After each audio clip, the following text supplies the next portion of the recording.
Joint interrogation সেলে গুম ও নির্যাতনের মানবতা বিরোধী অপরাধের মামলায় ক্ষমতাচ্যুত প্রধানমন্ত্রী শেখ হাসিনা এবং সাবেক ও বর্তমান ১২ সেনা কর্মকর্তাদের বিরুদ্ধে আন্তর্জাতিক অপরাধ ট্রাইব্যুনাল ১-এ শুনানির জন্য এ মামলায় আটক অভিযুক্ত ৩ সেনা কর্মকর্তাদের আন্তর্জাতিক অপরাধ ট্রাইব্যুনাল ১-এ হাজির করা হয়েছে। কিছুক্ষণ আগেই অর্থাৎ ৯টা ৪০ নাগাদ এই যে সাবেক সেনা কর্মকর্তা যারা রয়েছেন, অভিযুক্ত ৩ সেনা কর্মকর্তাদের প্রিজন ভ্যানে আন্তর্জাতিক অপরাধ ট্রাইব্যুনালে নিয়ে আসা হয়। এর আগে বলে রাখতে চাই, এর আগে জেআইসি সেলে গুম নির্যাতনের ঘটনায় মানবতা বিরোধী অপরাধের মামলায় ক্ষমতাচ্যুত প্রধানমন্ত্রী শেখ হাসিনা ও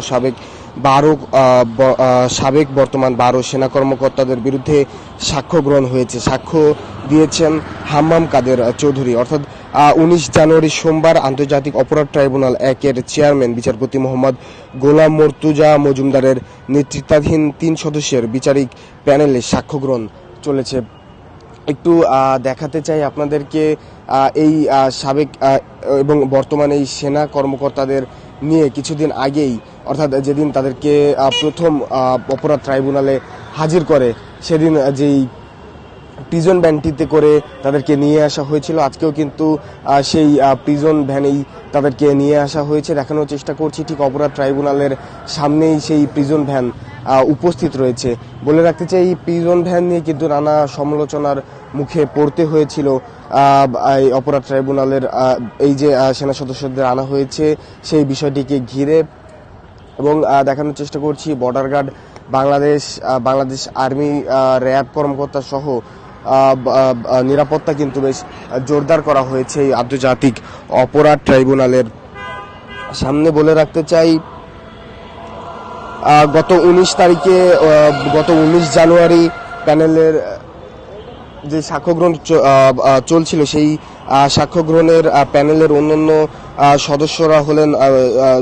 সদস্যরা ছিলেন বিচারপতি শফিউল আলম মাহমুদ ও অবসরপ্রাপ্ত জেলা ও দায়রা জজ মহিতুল হক এনাম চৌধুরী। হুম্মাম কাদের চৌধুরী ৭১-এ মানবতা বিরোধী অপরাধের অভিযোগে করা মামলায় প্রায় ৯ বছর আগে ফাঁসি কার্যকর হওয়া বিএনপির নেতা সালাউদ্দিন কাদের চৌধুরীর ছেলে ছিলেন।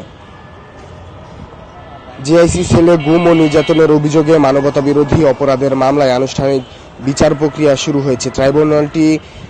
ট্রাইব্যুনাল ৫টি অভিযোগ গঠন করে গত ১৮ ডিসেম্বর সাবেক প্রধানমন্ত্রী শেখ হাসিনা ও সাবেক এবং বর্তমান সামরিক কর্মকর্তা সহ মোট ১৩ জনের বিরুদ্ধে বিচার শুরুর আদেশ দিয়েছেন। গত ১৮ ডিসেম্বর আন্তর্জাতিক অপরাধ ট্রাইব্যুনাল ১-এর ৩ সদস্যের বিচারিক প্যানেলে এই আদেশ দেন। একই সঙ্গে সূচনা বক্তব্য স্থাপন ও সাক্ষ্য গ্রহণের জন্য ১৯ জানুয়ারি দিনটি নির্ধারণ করা হয়েছিল।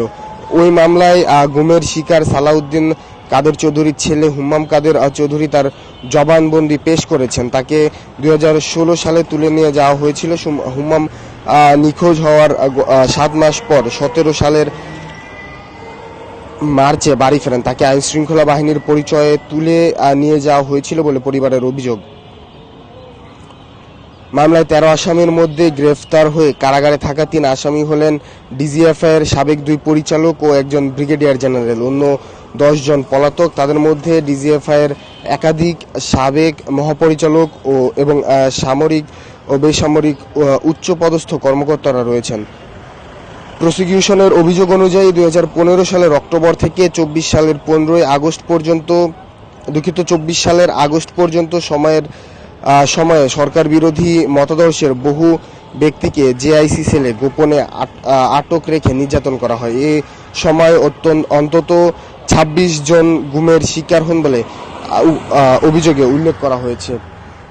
দর্শক, যেমনটি বলছিলাম, জেআইসি গুম ও নির্যাতনের মানবতা বিরোধী অপরাধের মামলায় ক্ষমতাচ্যুত প্রধানমন্ত্রী শেখ হাসিনা এবং সাবেক ও বর্তমান ১২ সেনা কর্মকর্তাদের বিরুদ্ধে আন্তর্জাতিক অপরাধ ট্রাইব্যুনাল ১-এ শুনানির মামলায় আটককৃত অভিযুক্ত ৩ সেনা কর্মকর্তাদের আন্তর্জাতিক অপরাধ ট্রাইব্যুনাল ১-এ হাজির করা হয়েছে। আজকে সকাল ৯টা ৪০ নাগাদ প্রিজন ভ্যানে তাদেরকে আন্তর্জাতিক অপরাধ ট্রাইব্যুনালে নিয়ে আসা হয় এবং অপরাধ ট্রাইব্যুনালের যে সামনে যে পরিস্থিতি সেটি জানানোর চেষ্টা করছিলাম আপনাদেরকে। নিরাপত্তা কিন্তু জোরদার করা হয়েছে। বিশেষ করে বাংলাদেশ আর্মি, র্যাব এবং বর্ডার গার্ড অর্থাৎ বিজিবির যে কর্মকর্তা যারা রয়েছেন তাদের উপস্থিতি কিন্তু লক্ষ্য করা যাচ্ছে।